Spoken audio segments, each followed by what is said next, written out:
Okay, okay. Donald Trump wants to cross oceans to save Black people, Black Christians from a made up genocide. Guess his beef with South Africa and the made up white genocide is over. Wait, how are you going to cross oceans to save Black people when your own Black people are constantly dodging police bullets all the time? Mass shootings at schools, public assassinations of prominent political figures, homelessness across the country, Black people living on the streets without food, water, and adequate care. If you ask me, that's a mass scale genocide.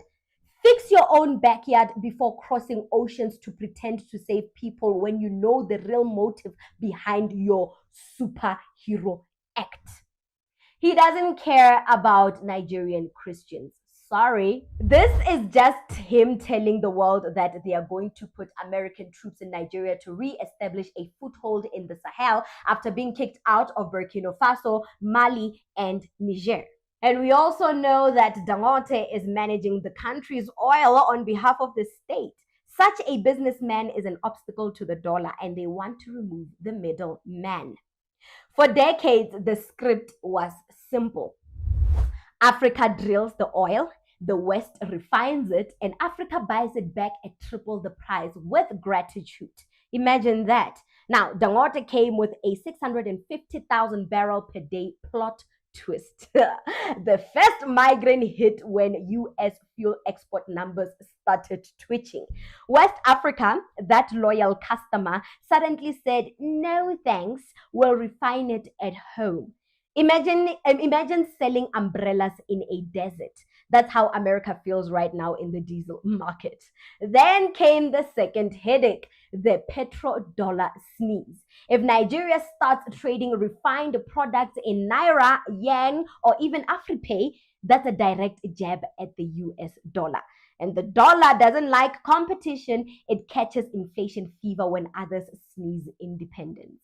The third pain, the geopolitical thermometer just went up. Africa's biggest refinery means fewer oil tankers from Texas and more from Lagos to Lome under African control. That's not energy trade, that's energy freedom. And freedom apparently is bad for the White House business. The fourth dose, the US isn't happy seeing Nigeria shaking hands with China and India on refinery deals. It's like watching your ex build a mansion with your rival. The refinery runs on Chinese funding and Indian technology, two things America used to monopolize. And finally, the fifth and deadliest headache of them all, the symbolism. Dangote didn't just build a refinery, he built a mirror showing Africa what it could have been decades ago if it stopped outsourcing its future. Now, Washington can't just send economic advisors and development loans with fancy conditions anymore. Africa might soon say, thanks, but we've got this. We'll refine our own oil. So Dangote's refinery isn't just refining oil, it's refining pride, power, and perspective. And for the first time, the biggest gas leak in the room isn't from Nigeria, it's from America's nerves. And I know someone in the comment section might say, Dangote is a businessman and his wealth is not the country's independence. To him, this is an investment. It has nothing to do with the state. And to a certain extent, I agree. But here is the bigger picture. Yes, Dangote's refinery hasn't ended Western control. And yes, it still relies on foreign technology, foreign crude mixes, and dollar settlement. I agree. All that is true. But this is not only about oil, it's about the direction of power. For the first time in 60 years, an African industrial player moved up the value chain from exporting raw crude to refining final product. That shift is how sovereignty begins. You gain capability, capability becomes bargaining power becomes a policy leverage becomes monetary independence, and the United States can afford this. So this is not freedom, but it is the first serious crack in the dependency model. And cracks are how big buildings fall.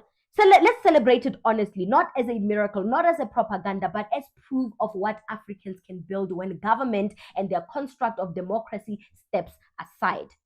I hate to bring bad news to Nigerians that thought they are the chosen ones for Christ. The US Army isn't coming to rescue anyone. It's repositioning AFRICOM after losing Niger and Sahel bases.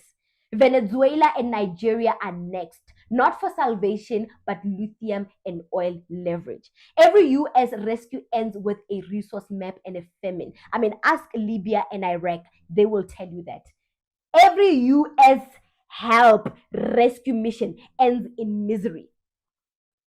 Ends in misery. They are trading slaves in Libya. Libya is a lawlessness state right now. after losing Gaddafi, things just went south for them.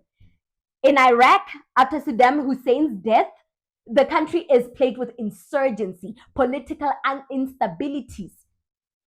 The economy can barely hold on because of the oil that America stole from them. Under the guise of we are helping Iraq people from the dictatorship of Saddam Hussein. Today, they are living in a political vacuum. Anyone and everyone, every Tom, Dick, and Harry can become a president, can become a head of state. Just like Libya. Everybody's just doing what they can to survive. Trading, kidnapping, prostitution, religious insurgency. I mean, the Muslim insurgency. It's bad. It's bad after the rescue mission of the US. And that is what's going to happen to Nigeria and Venezuela if they don't stand up. They will take your oil and your lithium and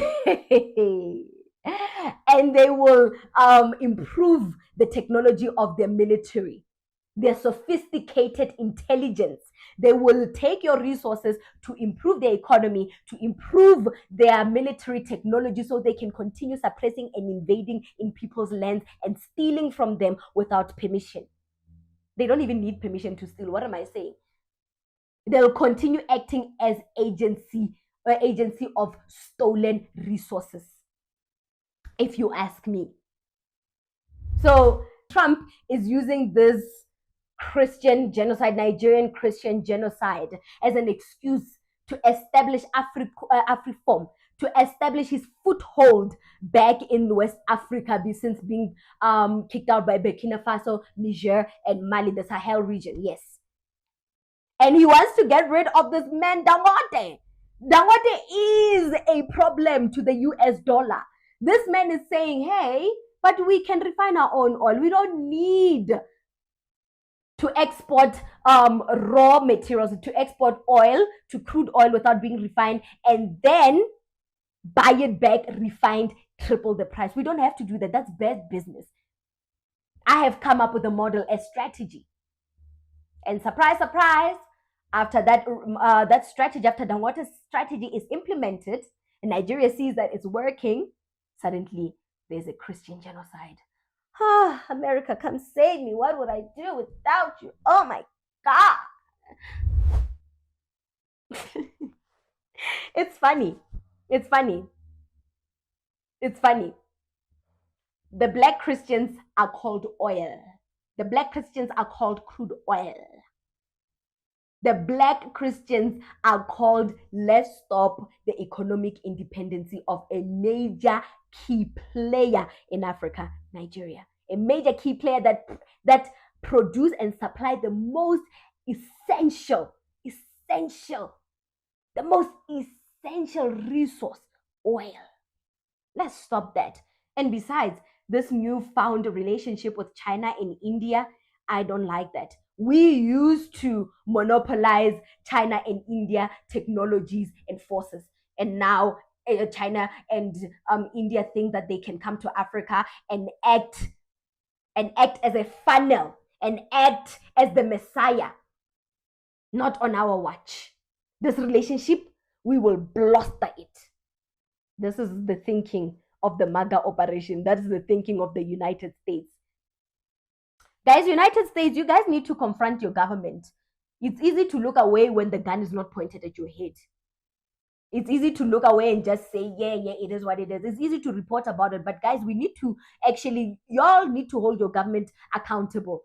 Your tax money is funding military operations throughout Africa. How do you feel about it? You basically, if the government has blood on its hands and on his hands, so do y'all. So is the citizens. You are just as guilty as the government.